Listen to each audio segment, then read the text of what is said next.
കഴിഞ്ഞ 15 വർഷമായി കേരളം പ്രത്യേകിച്ച് കഴിഞ്ഞ ഒരു ദശകം ഇടതുപക്ഷ ജനാധിപത്യ മുന്നണിയുടെ സഖാവ് പിണറായി വിജയൻ നേതൃത്വം നൽകുന്ന ഗവൺമെൻറ്റിൻ്റെ കാലഘട്ടം എന്നുള്ളത് കേരളത്തിലെ സർവ്വകാല റെക്കോർഡുകളെയും ഭേദിച്ചുകൊണ്ടുള്ള വികസന മുന്നേറ്റമാണ് നടന്നത്. എന്നാൽ ആ വികസന മുന്നേറ്റത്തിൻ്റെ ഇത്തിരി വട്ടം മണ്ണാർക്കാട് എത്തിയിട്ടില്ല. മണ്ണാർക്കാട് ആ വികസനത്തിൻ്റെ വലിയ പോരായ്മ നിലനിൽക്കുകയാണ്. വികസനം മുരടിപ്പിക്കുക ചെയ്തപ്പെടുത്ത MLA അതിനെതിരാ ജാതി എന്തെങ്കിലും പറയുന്നത്.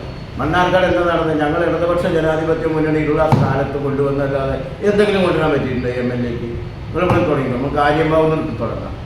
ആര്യമ്പാവ് യാത്രി നിവാസ് അവിടെ സംസ്ഥാന ടൂറിസം വകുപ്പിൻ്റെ നേതൃത്വത്തിലുള്ള അവിടെ നിന്ന് തുടങ്ങാം. ആ ബിൽഡിംഗ് അവിടെ യാത്രി മണ്ണാർക്കാടിൻ്റെ ടൂറിസം ഡെവലപ്മെൻറ്റിന് അടിത്തറയിട്ട പദ്ധതികൾ അവിടെ നിന്ന് പിടിക്കും. അത് കഴിഞ്ഞ് നമ്മൾ കോരമ്പത്തൂർ വട്ടമ്പലത്തേക്ക് fire station Jose Baby MLA കൊടുക്കുന്നത്. അത് ജോസ് ബേബി കൊടുക്കുന്നതാണ്. നിങ്ങളുടെ ആരോഗ്യത്തില്ലെങ്കിൽ സെൻസ് സ്റ്റേഷൻ ആര് കൊടുന്നതാണ്? ഇവിടെ പോലീസ് സ്റ്റേഷൻ്റെ അപ്പുറത്ത് വെറ്റിനറി കോംപ്ലക്സ് ആര് കൊണ്ടുവന്നതാണ്? നെല്ലിപ്പഴക്കോ KSRTC ബസ് സ്റ്റാൻഡ് ആര് കൊണ്ടുവന്നതാണ്? അട്ടപ്പാടിയിലെ മുഴുവൻ ഉന്നത വിദ്യാഭ്യാസ സൗകര്യങ്ങൾ ഉണ്ടാക്കിയത് LDF കൊണ്ടുവന്നല്ലേ?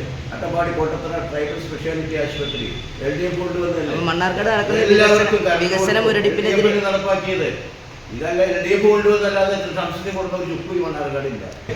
എല്ലാ മണ്ഡലങ്ങൾക്കും വികസനത്തിന് ആവശ്യമായ ഫണ്ട് കേന്ദ്ര ഗവൺമെൻറ് തികച്ചും നിഷേധാത്മകമായി സമീപിക്കുമ്പോഴും സ്വയമായ ഫണ്ട് കണ്ടുപിടിക്കാനുള്ള മാർഗങ്ങൾ കണ്ടുപിടിച്ച് അത് നടപ്പാക്കി കേരളത്തിലല്ല, രാജ്യത്തല്ല, ലോകത്തിന് മാർഗനിർദ്ദേശിച്ചൊരു യോഗമല്ല. അത് കൃത്യമായിട്ട് പക്ഷഭേദമില്ലാതെ എല്ലാ മണ്ഡലങ്ങൾക്കും ഉണ്ട്.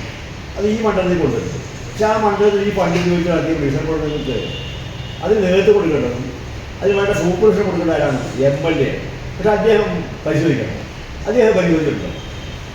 നടന്ന നല്ല കാര്യങ്ങൾ സംബന്ധിച്ച് ക്രെഡിറ്റ് ആർക്കാണ്? അദ്ദേഹത്തിനാണ്.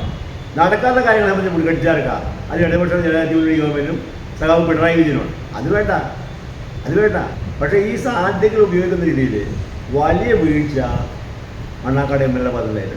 തൻ്റെ മണ്ഡലികൾ ആവശ്യങ്ങൾ ചോദിച്ചു വാങ്ങാൻ MLA ശ്രമിച്ചാൽ യാതൊരു വൈമനസ്യങ്ങളും കൊടുക്കാൻ തയ്യാറായിട്ടുള്ള ഗവൺമെൻറ്റാണ്.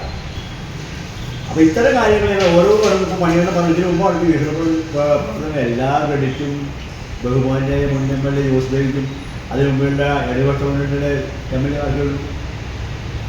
ഞങ്ങൾക്ക് ബഹുമാനായ MLA ഷംസുദ്ദീനോട് അഡ്വക്കേറ്റ് ഷംസുദ്ദീനോട് ഒരു വിരോധമില്ല. പക്ഷേ രാഷ്ട്രീയപരമായി MLA നിലയ്ക്ക് മണ്ണാർക്കാടിലെ MLA സ്ഥാനം അലങ്കരിച്ചുകൊണ്ട് 3 രൂപ ബുദ്ധികരിക്കുമ്പോഴും മണ്ണാർക്കാടിലെ അദ്ദേഹത്തിൻ്റെ വ്യക്തിഗത വലിക്കുന്ന തരത്തിലുള്ള ഒരു വികസന പ്രവർത്തനം നടത്തി കാണുന്നില്ല എന്നുള്ള കാര്യം ഞങ്ങൾ പറയും.